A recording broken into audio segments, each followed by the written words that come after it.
Lahat ng tahanan ay may mga bantay. Katulad nga ng ating mga alaga para protektahan tayo sa masasamang loob na pwedeng manghimasok at gawan tayo ng kasamaan. Paano kung ang bantay ng bahay nyo ay yung bantay na hindi nakikita? Naalala ko noong 2008, nakisuyo sa akin ng tita ko na pumunta sa bahay niya para tumao doon ng ilang araw dahil marami daw siyang kailangang asikasuhin sa probinsya. Nagkataon naman na bakasyon ako sa school kaya pumayag naman ako. Una, malapit ang loob ko kay tita at isa pa, wala naman akong gaanong ginagawa ng mga oras na yon.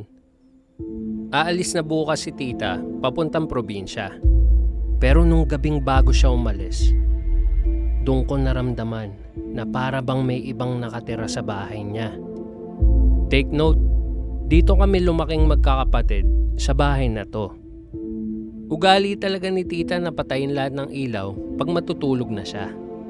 Kaya kahit gising na gising pa ang diwa ko, wala naman akong magawa kasi bahay niya yun.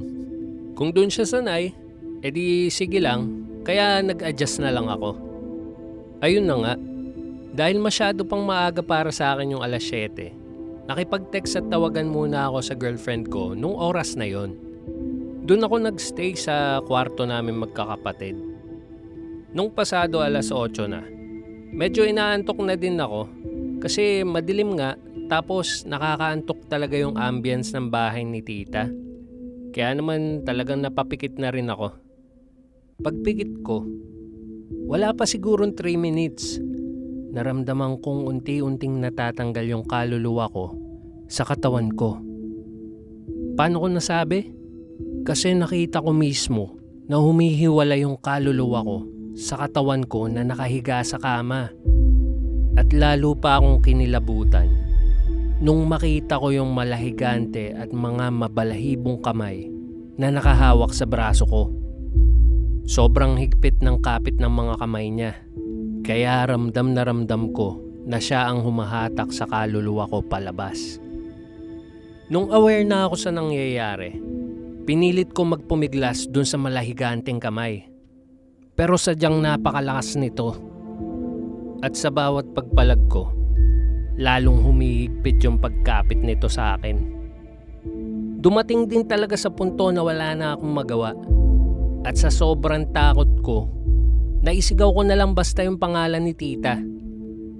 At doon sa pangalawang beses kong isinigaw yung pangalan ni tita, bigla na lang akong ibinalik sa katawan ko nung nilalang.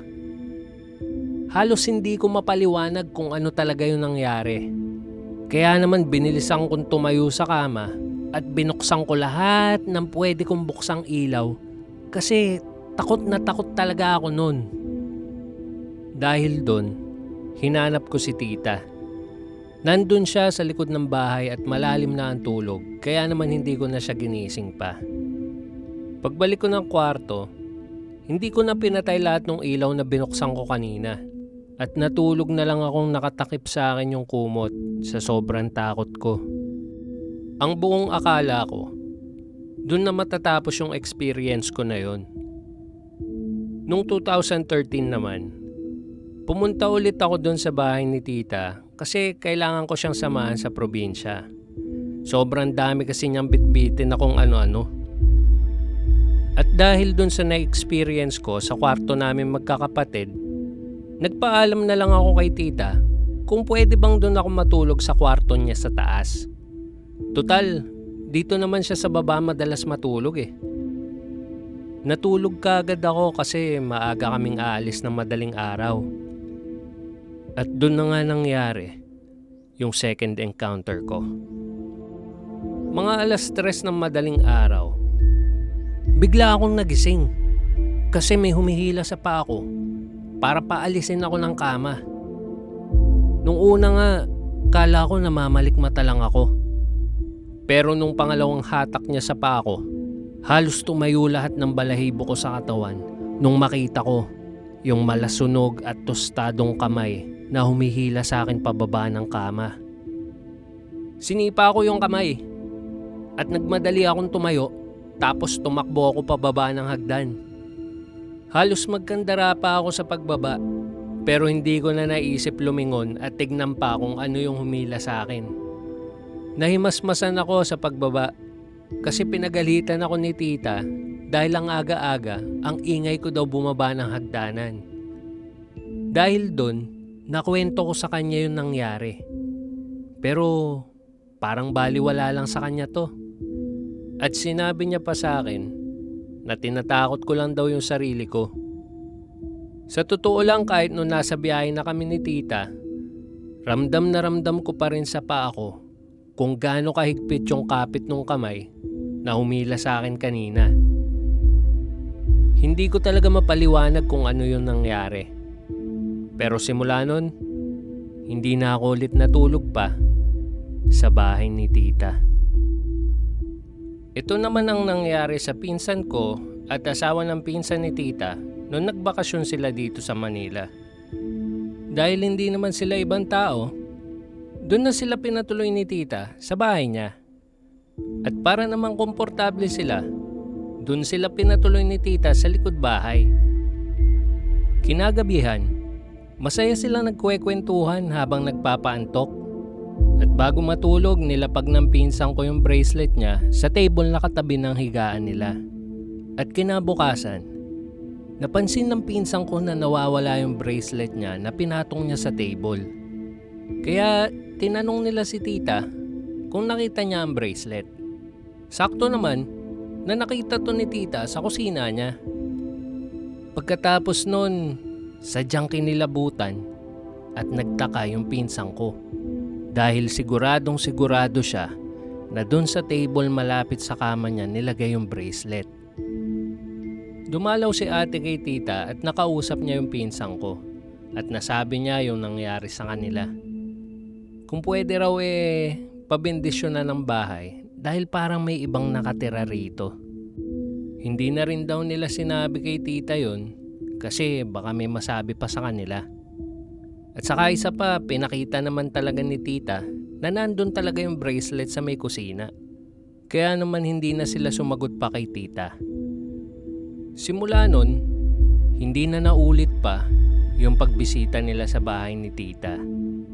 Kahit noon pa lang nila naranasan yon, ramdam na ramdam nila ang presensya ng mga bantay sa bahay ni tita. Sa pareho pa ring bahay, merong kaibigan yung tita ko na nakitira muna sa kanya dahil wala silang matuluyan ng mga oras na yon. Close na close sila ni tita dahil silang madalas magkakwentuhan tuwing hapon. At tiwalang-tiwala ang tita ko dahil ilang dekada na rin sila magkakilala. At nung iniwan ni tita ang bahay sa kanila para magbakasyon sa probinsya ng ilang araw, naranasan din nila ang presensya ng mga bantay na nakatira sa bahay. Katulad na nga lamang ng pagkawala ng mga gamit at biglang paglitaw ng mga to.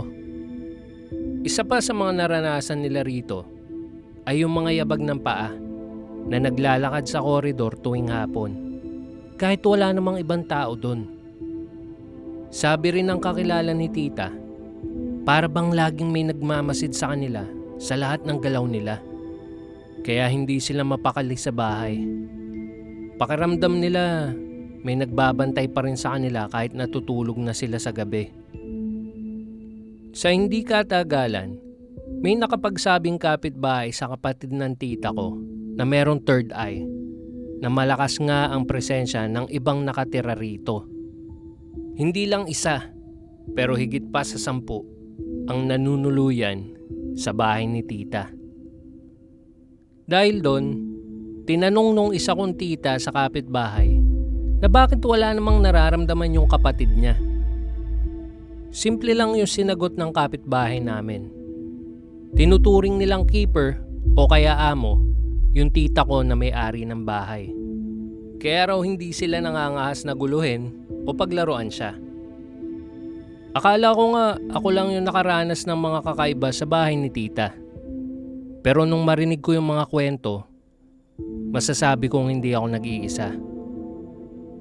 Kayo, may bantay din ba ang bahay nyo?